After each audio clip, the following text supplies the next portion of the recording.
Mobile gaming is no stranger to games being copied. It's pretty much the entire market at this point. Now, out of all games to be ripped off, first-person shooters are by far the most abundant, and out of these shooters, one stands above the rest in the amount of knockoffs. Counter-Strike Global Offensive. I mean, it makes sense, really. I mean, believe it or not, Counter-Strike actually fits a lot of the criteria for a good, successful mobile game. Simplistic at a surface level, but high skill gap, replayability, not particularly graphically demanding, and you combine that with the Counter-Strike brand recognition, and you have an extremely profitable mobile game on your hands. Some of these games are fun, actually. The latest of these knockoffs is a Counter-Strike clone, who'da thunk, and it's, well, I have no idea. I couldn't get my hands on it because the beta is only in Thailand, and good VPNs are expensive, and it would be really laggy anyway. But from the videos I've watched, something's really caught my attention. The game is a painfully obvious copy of Counter-Strike.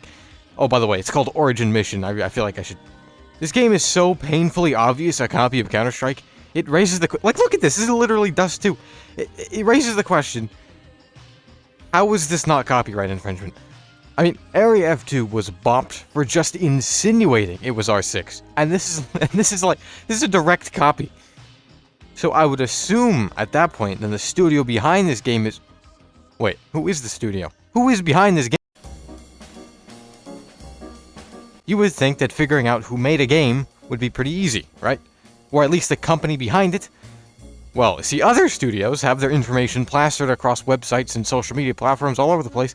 For Critical Ops, I found their entire history, their company's history, who founded it, the whole timeline of events, and that's a bit much, but that's usually normal. That's how companies operate.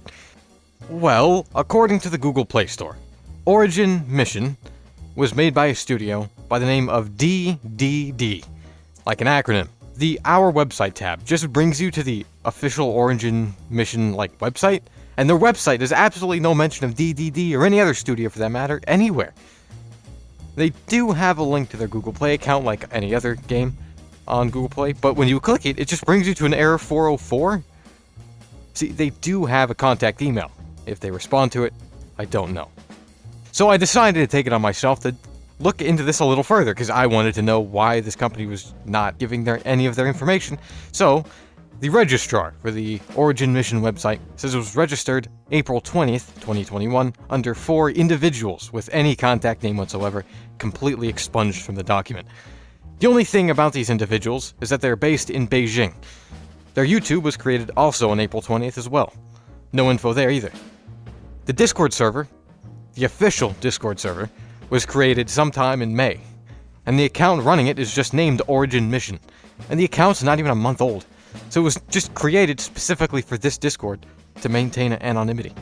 For one reason or another, the people behind Origin Mission are effectively anonymous. But that kind of begs the question, why? Why did DDD go out of their way to leave themselves completely anonymous? Well, truthfully, I have no idea.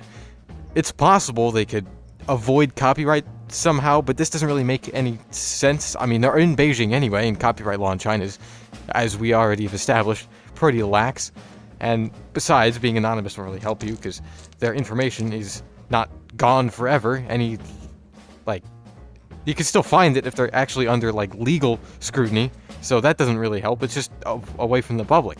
Maybe they're, avoiding taxes or something. I don't really know. And truthfully, I think the developers just want to maintain privacy, really. They probably don't want to be harassed by mobile gamers, and I guess that's understandable. Unfortunately, there just might not be this crazy interesting conspiracy to uncover. Just a company that doesn't want to be in public view. However, it is undeniably shady, though, that DDD, whoever they may be, has gone to pretty significant lengths to hide their identity. I've probably spent at least 100 hours on Critical Ops, and really, it's a hell of a game. It pushed boundaries back in 2015. This would be the forerunner to all the official titles that would be released by big AAA studios in the coming years. Is what I thought, at least. And I guess in a way I was right. We got Call of Duty, PUBG, Fortnite, PUBG was a banger, Fortnite, whatever in God's name this is, but that's about it. I mean, 6 years later, and we're still playing the same knockoffs. It has literally come to a point where some company, anonymous company, comes and drops a Counter-Strike clone, number 9782, and it's just the hottest thing in the market, because Dust 2? I mean, it's depressing, really. In 2009, we had this. 12 years of exponential growth in mobile computing later, and this is the best thing mobile has to offer? Sorry, had. It got taken down because it was a blatant copy. Imagine for a sec. Just imagine if a studio made the game that wasn't a knockoff made for low-end devices that's like some sort of competitive shooter abomination, birthed by some greedy conglomerate that just consumed its 5th studio of the week, releasing a game just to add another zero to its quarterly report. Imagine if a AAA studio cared for once. When I saw Origin Mission for the first time, I couldn't help be just sad. Not at the game itself necessarily, but for what it represents.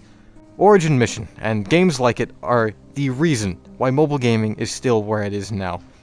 Because of games like Origin Mission, the technology that has the ability to bring a gaming experience to a massive portion of the global population is reduced to just low-effort cash grabs.